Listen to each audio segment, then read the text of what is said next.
Hey everyone, welcome back. In this video I'm going to show you how to save photos that are attached to a particular user, and in this video we're also going to look at how to actually go about displaying some of these photos for the first time.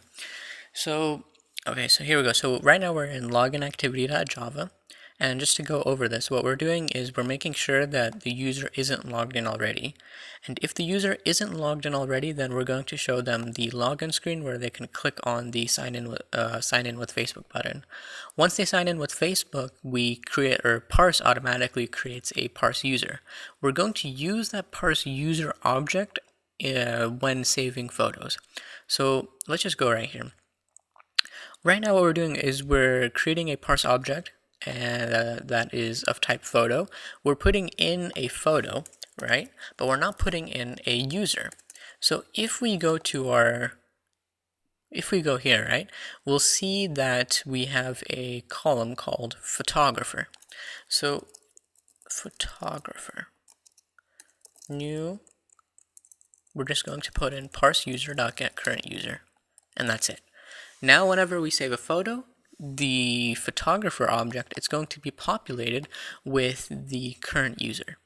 Okay, now before we go any further, I want to highlight a really key fact. This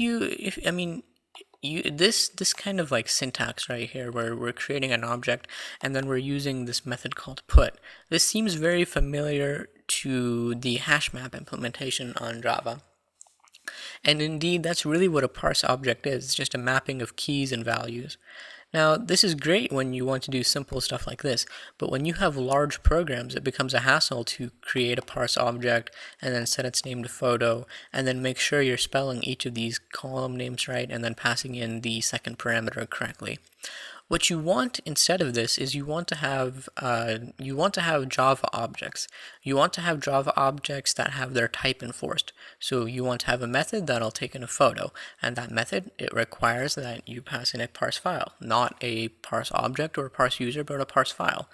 We could put anything in here. For example, right now we could in parse user.getCurrentUser, and we wouldn't get any error at compile time.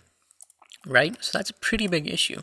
So the way Parse has kind of dealt with this issue is the SDK has created kind of like these wrapper classes, or you're able to create these wrapper classes. So let me show you what I mean. What I'm going to do is I'm going to first define a package. So inside of this package, we're going to put all of the kind of parse objects. So I'm going to call this models. So the first model that we're going to create, it's going to be called photo, right? So the first model, it's going to be called photo. Now we need to prefix the class with an annotation called @parse class name. And then we type in the name of the class on parse. So the name of the class on parse is photo, right? Now what we need to do is we need to go inside of our application, and we need to add in a method called parse object dot create photo dot class, and this is going to tell parse. Let's see here. Did I mess up here? Parse object dot. Oh, okay. One more thing. So So this is going to tell parse to basically, whenever it sees anything of type photo, to kind of just dynamically cast it. So that'll make a little more sense when we look at queries and the kind of objects returned by them. But for now, just think about it as this. Every photo is just a parse object, right? But what we're going to do is we're going to take kind of the hash map and we're going to wrap it, we're going to return actual values from them. So that doesn't, let me demonstrate here. So what we're doing is we're returning a pointer to a user, right? So let's create a method, public parse user get photographer. Now what we're going to do is we're going to return get parse user photographer. So what we're doing is we're still kind of using the hash map functionality of the original parse object, but we're wrapping it inside methods that return Java objects just kind of like based on the name. So this is way better because you're gonna get errors at compile time if you try to do anything really strange like what I showed you guys here, where I just put in a parse user for this photo key. So now I can also do this: public void set photographer, and then we're going to be passing in a parse user, right? Photographer, and now we can enforce it. We can enforce the type requirement inside of this method. Okay, and let's see here, we also have a photo, right? So public parse file get photo, then we're returning get parse file photo. All right, and now public void set photo parse file photo. And so now again we're going to enforce the type requirement at the method level right here, and that's it. Now this is great because instead of creating a parse object, all we have to do is we just have to create a photo. Photo is equal to new photo. And parse is going to figure out that we want to hook up to this photo because we have this annotation up here that says @parse class name. So now what we can do is we can just do photo.setPhoto, new parse file, picture contents, and then we can do photo.setPhotographer, parse user.getCurrentUser. We can remove these guys right here. And now we have a Java object that we can use very easily, very effectively, and we don't have to worry about putting in incorrect objects for various keys. Alright, so I'm going to save this guy, I'm going to upload it, and while that uploads, let's actually look at what happens inside of our database. So what's going to happen is that this photographer field, it's going to be filled out with the current user that we're saving to parse. So let's run this and let me show you guys what I mean. I'm going to take a photo.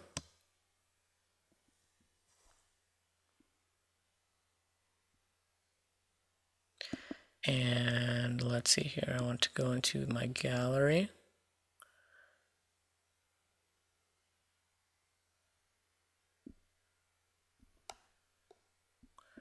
We're just going to pick out this photo right here. And okay, we got a crash, so what happened? Okay, so we need some more read and write permissions, I guess. So I'm going to go into Android manifest.xml. Yeah, I forgot about these guys. So we need this read external storage, uses permission, android.perm. Here, I can just copy it. And there we go. And now I'm going to run again. And let's open up this emulator. Okay, so while we wait for it, let's check out this database again. So what we're going to do is we're going to have a bunch of these rows that contain photos, right? So how are we going to display the photos that belong to a particular user?